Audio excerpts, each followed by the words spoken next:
art here. We have Mike and Craig, and they've been gay for a long time, and so I wanted to get an interesting perspective on it's a part of civil rights that's often forgotten and not reported as much. So I asked these two gentlemen to help me out and kind of give me some perspective on their history, their past, and the experiences that they've had over the last, I'd say, 50 something years, something like that. I'm just gonna, I don't know. So I'm gonna say sometime. 40. So good? 40 years. Right. 40 years. So. Right. Would you both introduce yourself a little bit? Oh, my name is Mike Jarvis, and what else do you want to know about me? Anything you want to say? Oh, I see. Well, I was born in Elma, Washington, just down the road 60 miles. Grew up there, graduated from Elma High School. I went off to Dartmouth College for 4 years, came back to the University of Washington School of Medicine for 4 years, did an internship, then 3 years of residency at the university. I began coming out during my residency time, and when I got through with residency, I got drafted by the Army and sent to Madigan Hospital, which wasn't a big change for me. Just moved from Seattle to Tacoma, and I've lived in Tacoma ever since. Craig and I got together in March 1972, and so we're looking toward our 40th anniversary next March. During the time that I was in my medical training, I was married, and I have a couple of kids and several grandchildren. We have several grandchildren, so we have a extended family here. It's your turn. My turn.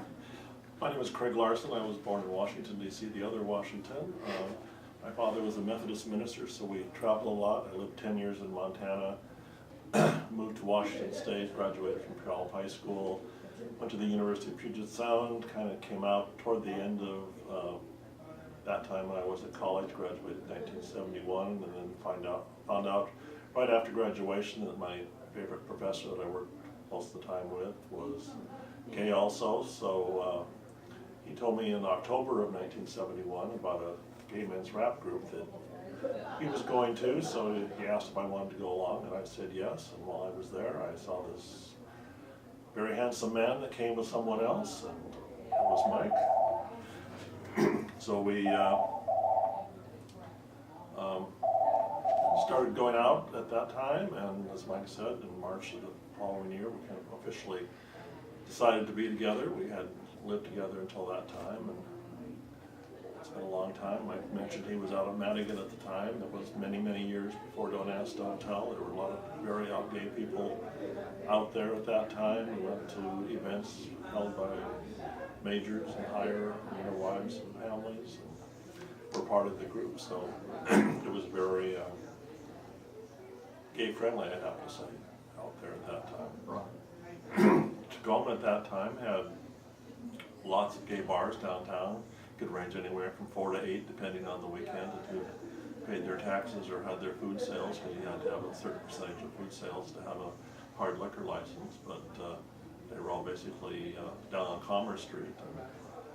And it was just a fun old time in downtown Tacoma. Most people thought they had to go to Seattle, but a lot of us stayed down here and had just had a real good time down in Tacoma.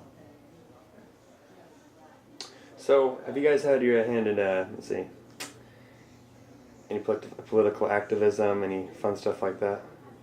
The first political thing that I can remember was probably in Seattle around 1969 or so.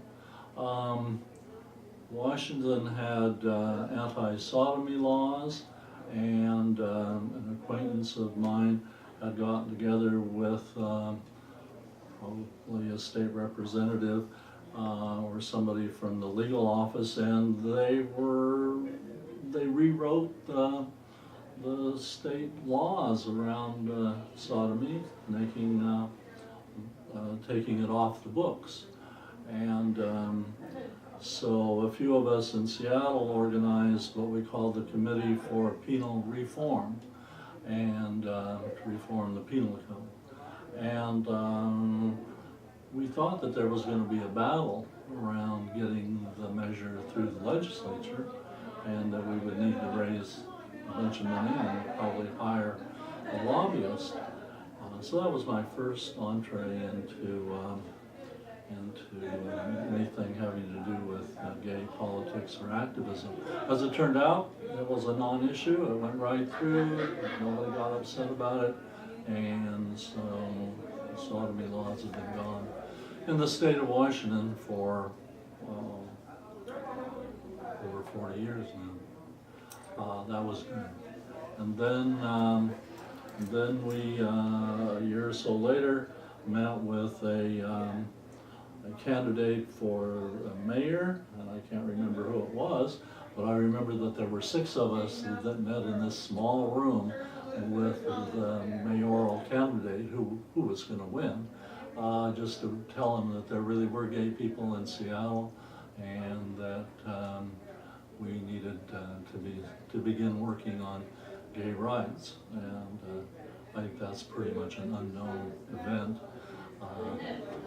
But we did it, and then soon after we got together, it was 2 years later, there was a mayoral candidate, and we had a big fundraiser for that candidate in Seattle. So that would have been like 1973 or 74, and we had to have the event. It was well attended. There were lots of people there, but we had to have the event the night before the election, because they didn't want it to get in the newspaper that the gay people in Seattle had organized to raise money for the candidate. That didn't, even 2 years later, that was a non-issue, but back then, first time around, we kind of had to hide out for a big party.